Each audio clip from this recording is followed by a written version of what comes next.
This segment is sponsored by My Pure Remy, providing grade A quality human hair, endorsed by celebrity stylist Carl J. To purchase or find out more about My Pure Remy, visit www.mypureremy.com/Carl J.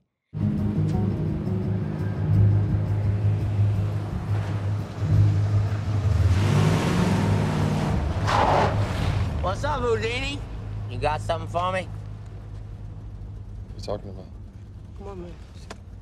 Just give it to him. Just come on, man. What are you doing? Yeah, I didn't think so. Say goodbye to Andy. Chris, stop! Don't! What are you doing?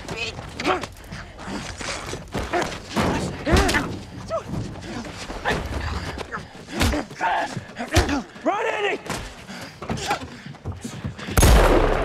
I like this, man. Thanks. You came hard with it, which is very good. good. Yeah. It kind of reminded me, though, it kind of threw me back to, like, I think it was like season 2 of The Wire. I know you're an HBO guy. Yeah. Kind of had that feel on the docks, and then you just take us behind the scenes, which is good, because it's a place not a lot of people get to go. I just turned on a couple people to The Wire because it's on DirecTV. Okay. Like 239 or something. And they had never seen them. Like, you never saw The Wire. They never, not one episode, not one season? Yeah.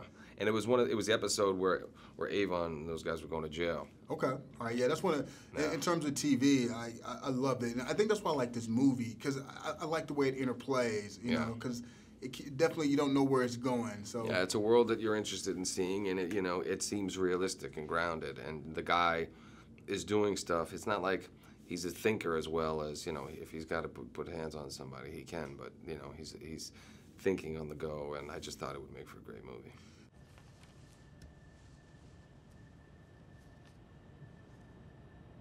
The van in D7. What about it? We're taking it apart now. But you could just save us the trouble and tell us what's in it. I would love to help you, but I don't know what you're talking about. You think we're stupid?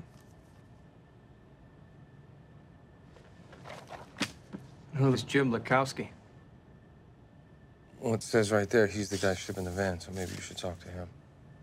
He died in 2004. Then I guess he's not gonna need the van, huh? Now, you listed as one of the producers. Were you responsible in bringing this cast together? Because that's one of the elements that really work best for the movie. I like each character because they just felt right. Yeah. Well, that was the one thing that we kind of had to, impose on Balthazar, was that you have to hire this casting director that we work with all the time. Sheila Jaffe, she did The Fighter for us, she did Entourage, she did Italian Job, just did the movie that I'm doing now with Russell Crowe.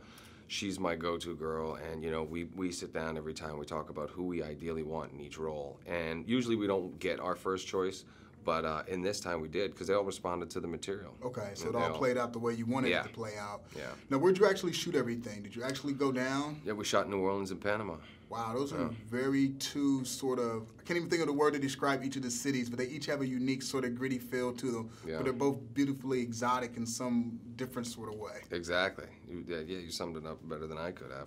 And going down to Panama, and even in New Orleans, it's like we're shooting a movie here in New York, and now in New York you used to be able to do whatever you want. Now there's so many restrictions. Right. And New Orleans, it's kind of back to that thing where they're excited about people being down there. They want you to go crazy. And then Panama, we just got the cameras and jumped in the van and just started going places and doing stuff. Now, when you went down to shoot New Orleans, what was your sense of the place? Because it's still not altogether fixed. No, but the people, they're so positive and optimistic and just happy. And they're hard-working people, so I loved it. I'm actually shooting another movie down there right now. Okay, so you're still showing the NO love. Yeah, that's good, I love man. It Keep it up now. Yeah. That's a beautiful region. Now, it's almost the end of the year, so I got to shift gears. I want to ask you, what's a movie you've seen so far this year that really stuck with you, or one of your favorites, and why? I haven't. Well, probably the movie that I saw 4 times was Real Steel. Okay. Because my Hugh boys, Jackman. Yeah, well, my boys, I got 2 little boys, and they want to go see Real Steel. We go see Real Steel. They want to go see it again. We go see it again. And then I had to go and find the robots at the toy store and everything else. But I'm going home, and I've got all my screeners, and my wife and I usually have a couple of date nights. But actually, the best movie of the year for me was The Help. It was a movie that I wasn't really looking forward to see. My wife and I have a date every week, and I took her, before we went to see The Help, I took her to see The Devil's Double. The movie about Uday saying, my wife was like, I'm not going to see your movies anymore. So we went to see The Help, and I was just sobbing most of the time. And my wife was like, "What is wrong with you? You're so soft." And I was like, that was one of the greatest movies ever. The Devil's Double wasn't bad, and it's amazing that that's the dude from Mamma Mia. Yeah. I know. Yeah. No, he did a good job. He killed it. But, you know, I mean, I like those kind of movies.